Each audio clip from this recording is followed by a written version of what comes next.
자, 성인과학 제일 먼저 그 책 전해질 산염기 부분을 봐야 되는데요.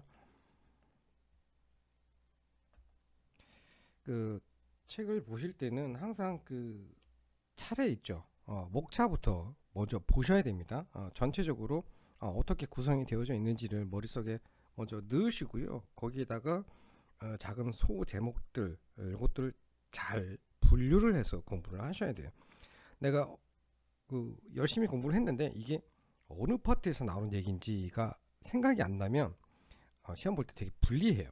그래서 그 열심히 공부한 부분을 어떻게 그 잘 정리해서 어느 장소에다가 기억을 해 놔야 되는지를 잘 분류해서 그 기억을 하셔야지 나중에 종합적인 문제를 풀 때 얘랑 얘랑 연결이 되는구나, 얘랑 얘랑 연결이 되지, 이게 이 파트에 있었으니까 이걸 물어보는구나, 이런 걸 찾을 수 있기 때문에 이 카테고리를 분류를 해서 공부를 하시는 게 되게 중요해요.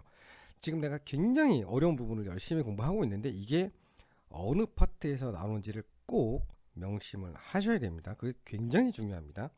그 카테고리를 분류하는 것도 문제에 나오는 유형 중에 하나이거든요. 그래서 그 하나하나 열심히 보는 것도 중요하지만 이거는 반복을 하면 암기가 되어지거든요, 자연적으로. 그래서 그거는 반복하면서 하는 걸로 하고, 공부를 하실 때는 항상 내가 어떤 파트에 어떤 분류로 된 것 중에 어디에 속하는 걸 공부하고 있다는 걸 꼭 기억을 해 두셔야 됩니다. 그래서 차례라든지 그 책에 나오는 모든 문자는 다 보셔야 돼요. 이거 빼고 보시면 안 됩니다. 되게 중요해요. 그래서 책 정해질 산염기 부분에 있어서 그 학습 성과라고 되어져 있는 부분이 있죠. 뭘 공부를 할 건지, 어떤 내용이 있는지를 먼저 파악하고 들어가셔야 돼요. 그래서 제일 먼저 보시면 책의 불균형을 사정한다 이렇게 되어 있죠. 책의 불균형. 그러면 여기에서 책이 뭔지 아셔야 돼요. 책이 뭐야? 설명할 수 없으면 책을 모른다는 뜻이에요. 그럼 책이 불균형이 됐을 때는 어떤 증상이 나타나는가? 얘기할 수 없으면 공부 안 한 거예요. 무슨 말인지 아시겠죠? 자, 요거를 사정하는 방법도 알고 있어야 되겠죠? 자, 그 다음 두 번째가 책 불균형과 관련된 간호 목표와 중재를 계획한다. 책이 뭔지 알고, 책 불균형이 뭔지 알고, 책 불균형이 되었을 때 어떤 것들이 나타나는지를 알게 되면, 아, 내가 이거를 목표로 간호 계획을 세워야 되겠다. 그리고 이거를 달성하기 위해서 어떤 방법들을 써야 되겠다라고 하는 게 바로 간호 목표가 되는 거고, 이거를 해결하기 위해서 어떤 방법으로 중재를 할 건지, 이게 책 불균형하고 관련되어진 공부의 전체 내용이에요. 이 카테고리를 먼저 잡고 공부를 해야 된다, 이런 얘기죠. 그 다음에 중재를 하고 나면 평가를 하죠. 이게 뭐죠? 간호 과정이죠. 우리 간호 과정을 따로 과목으로 공부를 하잖아요. 여기 써먹으려고 공부를 하신 거예요. 그래서 간호학은 굉장히 그 여러 가지가 복합되어져 있는 부분이기 때문에 한 부분 파트만 공부를 열심히 공부하시면요, 나중에 이게 써먹을 수가 없어요. 그래서 이 카테고리가 중요하다는 걸 말씀을 드리는 겁니다. 자, 이 제목만 가지고도 우리가 뭘 공부해야 되는지를 파악을 하셔야 된다는 뜻이에요. 그리고 이게 시험에 나오는 거예요. 그래서 그 차례, 목차가 되게 중요하다라는 걸 말씀드리는 겁니다. 자, 그 다음에 책 전해질 산 넘기니까 똑같아요. 두 번째는 뭐겠어요? 전해질이겠죠. 전해질의 불균형. 그러면 전해질이 뭔지 개념을 정리를 하셔야 되겠죠. 전해질 불균형이 왔을 때 어떤 일들이 나타나는지, 어떤 증상들이 나타나는지 알고 있어야 되겠죠. 그래야지 이 사람이 전해질이 불균형인지 균형인지 알 수 있겠죠. 이게 바로 사정이라는 얘기죠. 그 다음에 똑같아요. 이 전해질 불균형을 사정을 하고 난 다음에 어디까지 중지를 해야 될 건지 목표를 잡아야 되고요. 어떤 방법으로 중지를 할 건지 방법도 공부를 해야 되고요. 그 다음에 이거를 평가했을 때 결과에 따라서 좋으면 뭐 괜찮은 거고, 안 좋았을 때는 다시 사정을 해서 다시 목표를 잡아서 다른 방법으로 또 중재를 해야 되겠죠. 이게 계속 반복되는 게 간호 과정이죠. 간호사가 하는 일이 바로 이 간호 과정을 계속 반복해서 하는 거죠. 그 다음 세 번째 나오는 게 산염기 부분이죠. 산염기. 그러면 산은 뭔지, 염기는 뭔지 알아야 되겠죠. 그 다음에 산염기가 균형이 맞지 않았을 경우에 어떤 증상이 나타나는지 알아야 되겠죠. 정상을 알아야지 비정상을 사정할 수 있는 거죠.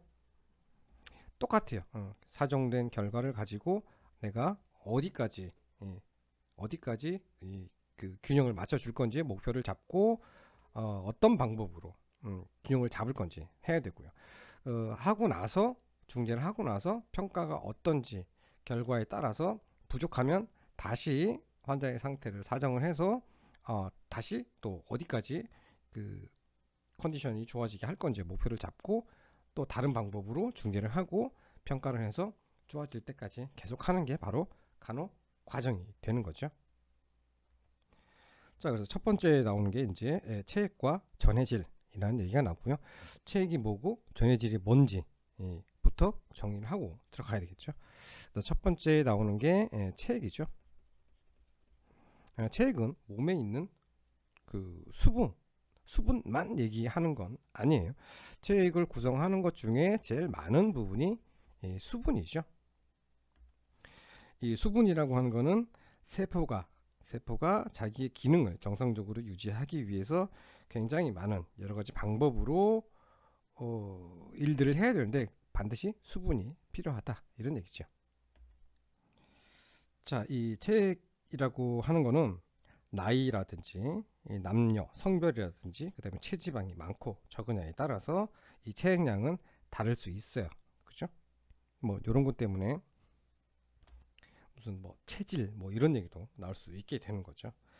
기본적으로 좀 알고 있어야 되는 내용이 이 체액이 우리 몸을 구성하는 체액의 무게를 기준으로 해서 체액이 우리 몸의 60% 정도 된다.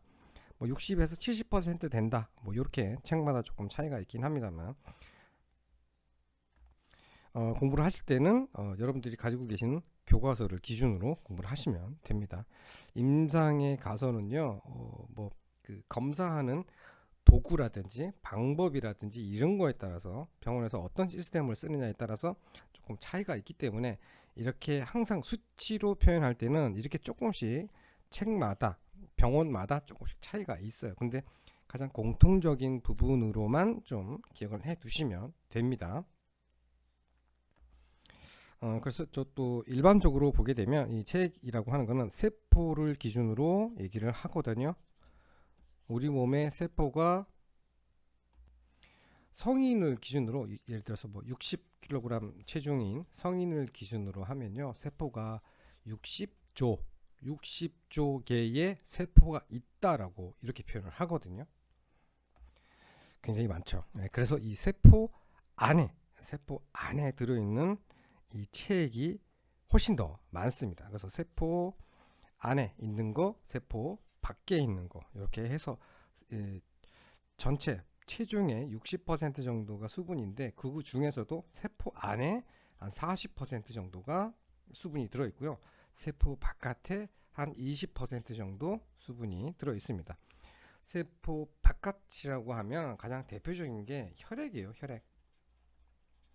혈액 있고 그 다음에 세포와 세포 사이, 세포와 혈관 사이 그 빈 공간들이 있거든요. 그 다음에 림프액 있죠. 혈관하고 림프는 달라요, 그죠? 그런 림프에 들어있는 그 체액까지 포함한 이런 것들을 세포 외의 체액이다 이렇게 표현을 합니다. 그래서 혈액이라든지 림프액, 그죠? 그다음에 세포와 세포 사이를 간질강이라고 해요. 간질강이라고 하는 거는 이게 세포질이라는 뜻이거든요. 세포질 이게 사이간자예요. 세포질 사이, 그죠? 그래서 비어 있는 공간이라고 생각하시면 될 것 같아요. 수분이 왜 중요하냐라고 하면 세포가 기능을 하려면 세포한테 필요한 물질이 들어가야 되고요. 세포 안에서 우리 몸에서 일어나는 그 대사라고 하죠. 대사는 전부 다 화학 반응이거든요.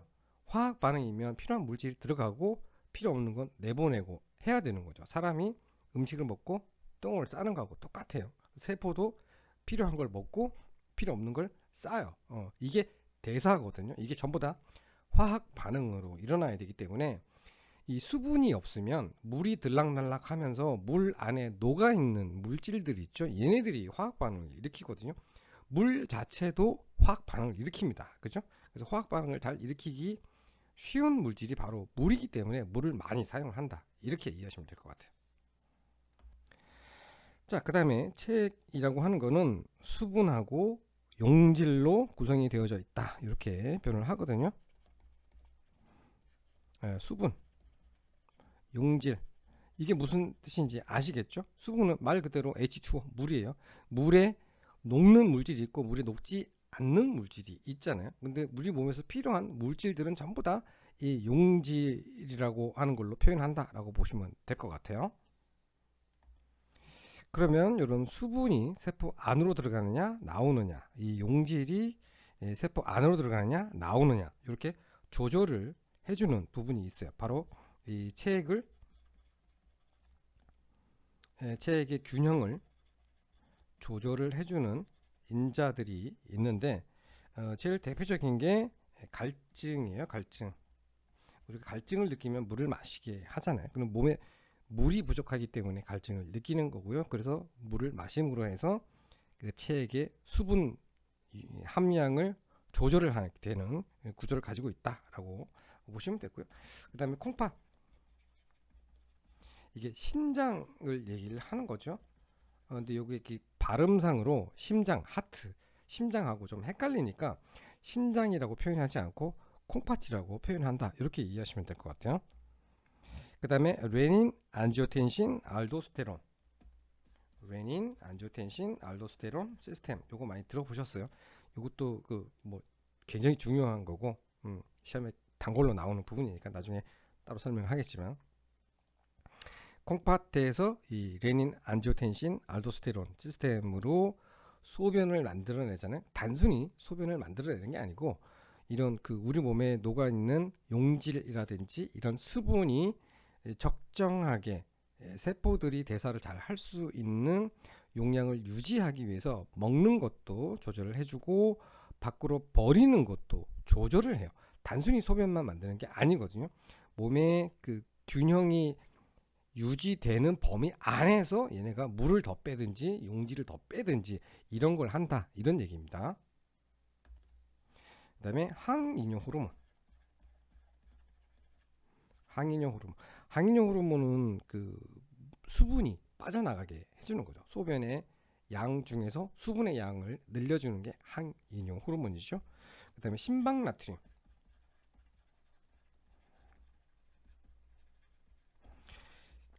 심박나트륨 이뇨펩티드거든요. 심박나트륨 이뇨펩티드.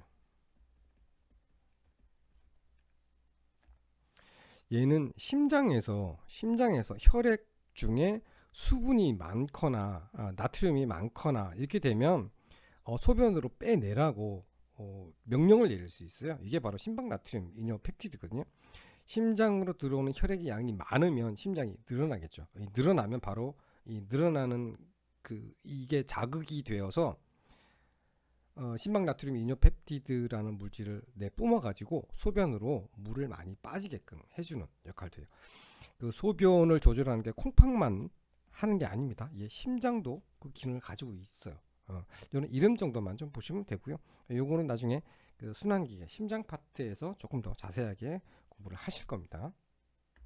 뭐 이것 말고도 밝혀지지 않은 부분이 있어요. 그러니까 밝혀진 것만 이렇게 소개를 하는 거죠. 교과서에서는. 그래서 이런 여러 가지들이 이런 체액 균형의 조절에 관여를 하고 있다. 이런 균형이 잘 되지 않으면 체액에 불균형이 온다. 이렇게 하시면 될 것 같아요. 자, 예를 들어서 우리 몸이 탈수가 있다. 탈수라고 하는 건 물이 빠져나간다라는 뜻이죠. 몸에서 물이 많이 뺀다. 토를 심하게 했다든지 땀을 굉장히 지나치게 많이 흘렸다든지 소변이 엄청 나왔다든지 뭐 설사를 엄청 오랫동안 며칠 뭐 했다든지 이러면 몸에 수분이 굉장히 많이 빠져나가는 현상이 생기는 걸 탈수라고 하죠. 몸에 열이 날 때도 이 탈수 현상이 심하게 되는 거죠. 이런 탈수가 심해져도 체액 불균형이 온다는 얘기죠. 탈수라는 얘기는 혈액이 줄어든다는 얘기예요. 혈액 안에 수분이 소변으로 나가고 땀으로 나가고 눈물, 콧물 이렇게 다 몸 밖으로 빠져나가는 거죠. 다 혈액 안에 있는 혈장 성분이 빠지는 걸 얘기를 하는 거죠. 자, 그 다음에 이렇게 혈장이 많이 빠져나가게 되면 혈장의 삼투질 농도라고 얘기를 하는데요. 이게 오스몰랄티, 삼투질 농도. 이거는 그러니까 혈액 안에 녹아 있는 용질, 혈액 안에는 뭐 백혈구, 적혈구 이런 것들도 있고, 그죠? 그다음에 알부민 같은 뭐 이런 단백질들도 있고, 나트륨, 칼륨, 칼슘, 마그네슘 이런 것들 다 녹아져 있죠.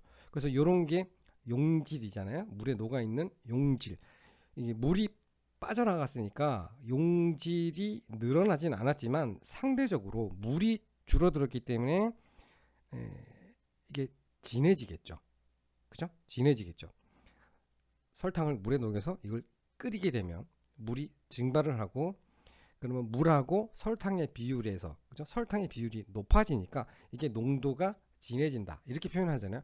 똑같아요. 삼투질의 농도가 상승한다. 이렇게 표현을 합니다. 이해가 되시죠? 혈액 중에 혈장이 빠졌기 때문에 탈수라는 건 삼투질의 농도가 올라간다. 이렇게 표현을 하는 겁니다. 그래서 이런 말 뜻을 이해를 하셔야 돼요. 자, 이렇게 우리 몸 안에 수분이 부족해지면 항이뇨 호르몬이 나오죠. 항이뇨 호르몬의 뜻은요, 이게 저항한다는 뜻이고요.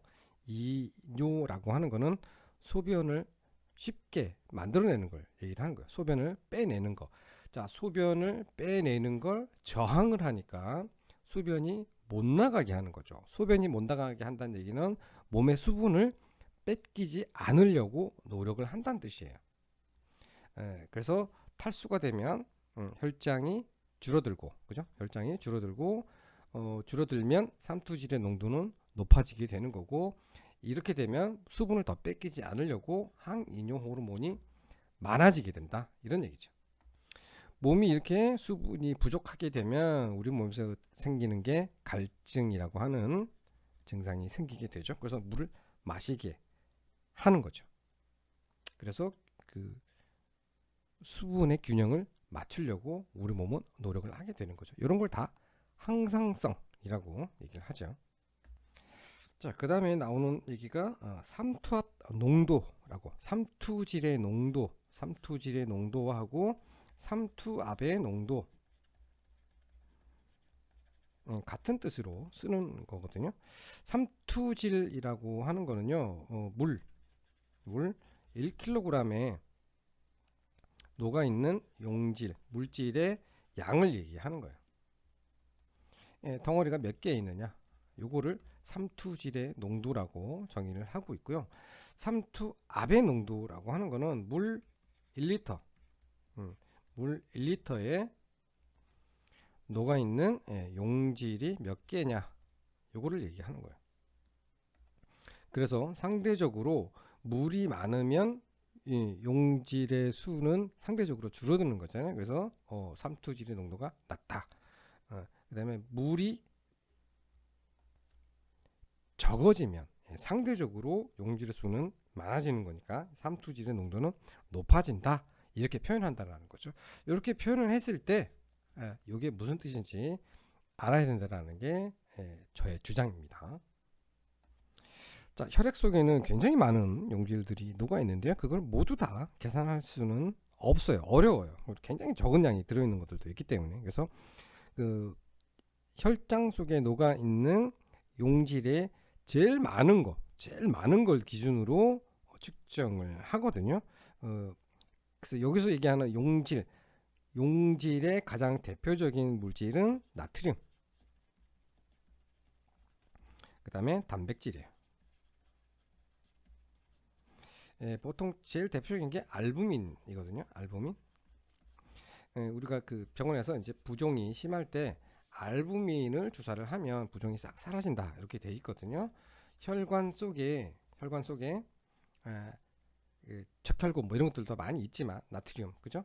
나트륨, 그다음에 알부민 뭐 이런 것들이 있는데, 특히 단백질하고 나트륨은 수분을 끌어들이는 힘이 되게 세거든요. 그래서 이게 혈액 안에 나트륨 알부민이 많이 있게 되면 혈관 밖에서 수분을 끌어들이는 역할을 합니다. 그래서 요거 끌어들이는 힘, 이 끌어들이는 힘을 삼투질의 농도가 높다 또는 삼투압의 농도가 높다 이렇게 얘기를 하는 거거든요.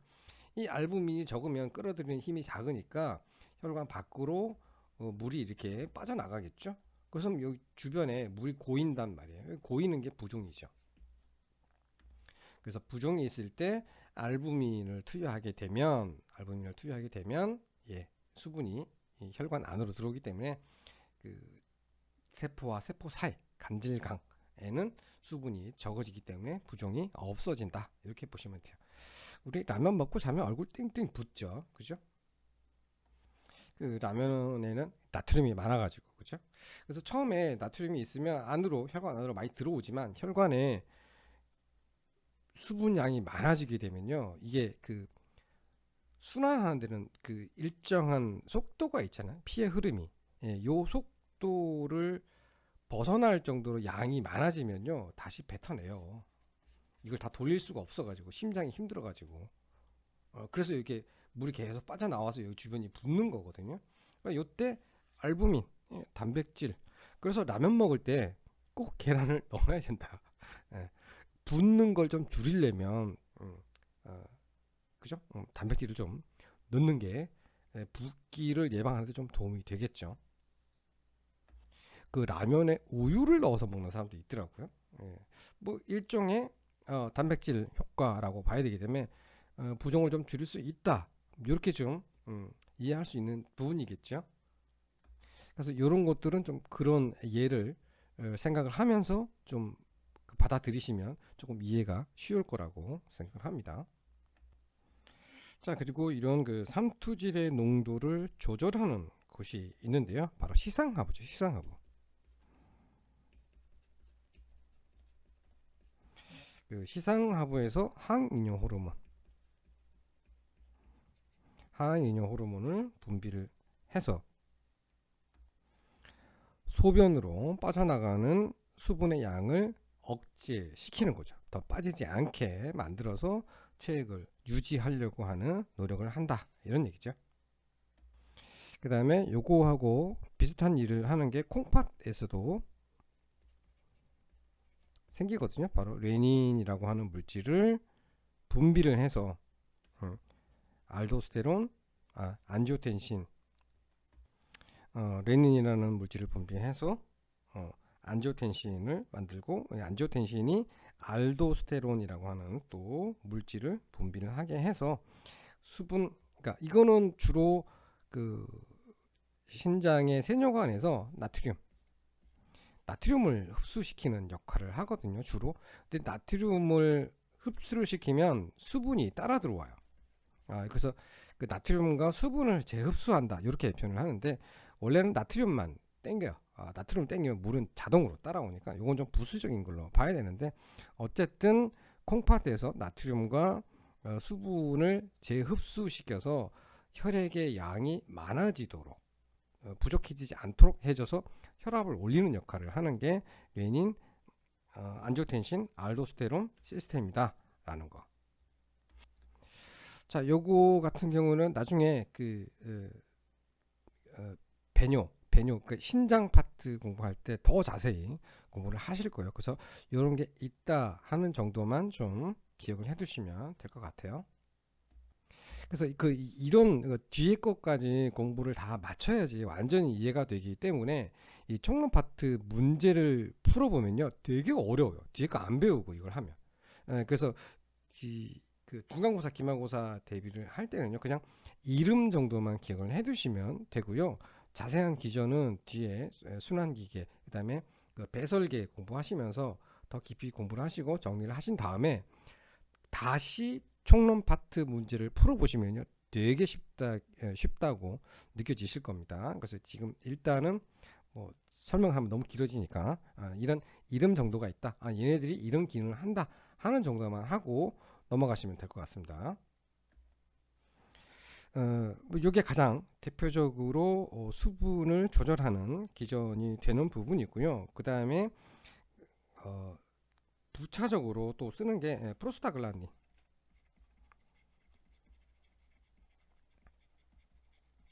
프로스타글란딘은 이제 염증 반응할 때 되게 중요한 부분이거든요. 이 프로스타글란딘이 그 염증 물질 만들 때 백혈구를 불러오고 막 그 면역 세포들을 불러오고 하면 할 때 그 모세혈관을 확장시키는 역할을 하거든요. 모세혈관이 해부학에서 공부를 하실지 모르겠지만 이 혈관이 확장되면 이 그 혈관도 세포로 구성되어져 있잖아요. 이렇게 되어 있거든요. 납작한 세포로 구성이 되어져 있어요. 이렇게 세포와 세포 사이에 이 틈이 약간씩 있어요. 모세혈관에는. 그러니까 굵은 혈관은 이게 적은데 모세혈관이 될수록 이런 틈이 많이 있거든요. 그래서 여기 그 자유자재로 좀 들락날락 할 수 있는 이런 부분들이 있어요. 근데 요거를 확장을 시키게 되면 요 사이의 공간이 더 커져요. 이렇게 커져요. 이렇게 커지게 만드는 게 프로스타글란딘이 하는 일이거든요. 그 생리할 때 그 생리통을 느끼는 가장 중요한 물질이 또 이 프로스타글란딘이라고 하는 거거든요. 그래서 프로스타글란딘은 뒤에도 계속 많이 나올 거예요. 어쨌든 이렇게 해서 혈장이 많이 빠져나가게끔 해서 혈압을 떨어지게 되겠죠. 그죠? 혈관에서 혈액이 많이 빠져나가니까 그런 역할을 하는 거기 때문에 얘도 이런 그 국소적인 부분이긴 하지만 이런 그 책 균형을 유지하는데 영향을 끼치는 물질이다, 이렇게 좀 보시면 되고요. 그 다음에 칼리그레인이라고 하는 것도 이런 거 비슷한 물질이고요. 우리 앞에서도 한번 봤었던 신방 나트륨 이뇨 펩티드. 펩티드는 단백질, 그러니까 아미노산이 결합해서 만드는 게 단백질이잖아요. 바로 이 아미노산의 결합하는 방식을 펩티드 결합이라고 얘기를 하거든요. 어쨌든 펩티드라는 말이 들어가면 단백질이구나 하는 정도로만 좀 보시면 될 것 같아요. 심방에서 만드는 단백질, 얘는 소변으로 수분이 빠져나가게끔 하는 물질입니다. 이런 것들도 이런 체액의 균형을 잡는데 역할을 하는 애 중에 하나다. 이런 이름 정도만 기억을 하시면 돼요. 아주 꼼꼼한 교수님이면 그 체액 균형을 조절하는 인자가 아닌 것은 이렇게 문제를 낼 수도 있어요. 그럼 1번 첫 번째 항인형 호르몬, 두 번째 콩팥에서 RAA 시스템, 세 번째 프로스타글란딘, 네 번째 칼리크레인, 5번 신방 나트륨 이뇨 펩티드, 이렇게 나와요. 그 다음에 여기에다가 다른 거 관련 없는 거 하나 이렇게 딱 집어넣겠죠. 그럼 이걸 골라낼 수 있어야 돼요. 중간고사 기말고사는 이렇게 내요. 그래서 이거를 요약을 해서 설명을 해드릴 수가 없어요. 이걸 다 설명을 해줘야 돼요. 그럼 다 기억을 하느냐? 기억은 못하지만 이거 수업 시간에 이렇게 자세하게 설명 안 해주시거든요. 해줄 시간도 없고. 하지만 공부하는 학생 입장에서는 교과서에 나오는 내용은 전부 다 읽어봐야 돼요. 정말 구석에 있는 지문을 정답에다 딱 넣어가지고 이거 찾아라, 이렇게 시험 내거든요. 그런 문제가 많지는 않아요. 자주 출제되는 부분은 아닌데 좀 고득점을 받아야 되겠다라고 생각하시는 분들은 이것까지 공부하셔야 되고요. 또 기가 막히게 국시 문제 중에 이런 문제들이 꼭 있어요. 이거 책에서 본 적 없는데, 수업 시간에 들어본 적 없는데, 당연히 수업 시간에 얘기 안 해줘요. 이거 가지고 어떻게 다 설명을 해요. 그래서 제가 성인간호학 책을 5번 이상 통으로 읽어봐야 된다라고 제가 강조해드리는 부분이요. 이런 부분을 놓치기 때문에. 그래서 이걸 기억은 못하지만 한두 번이라도 이걸 봐놓은 기억이 있어야지만 시험 볼 때도 조금 도움이 되고요. 임상에 갔을 때 이거 하나 아느냐 모르느냐 가지고 학교에서 뭐 배웠냐 뭐 이런 소리 듣거든요.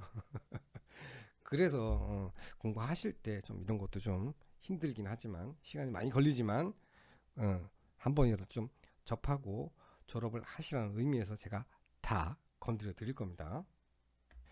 와, 책 딱 절반 설명을 했는데 30분이 걸리네요. 너무 기니까 좀 잘라서 책은 두 파트로 해서 설명을 드릴게요.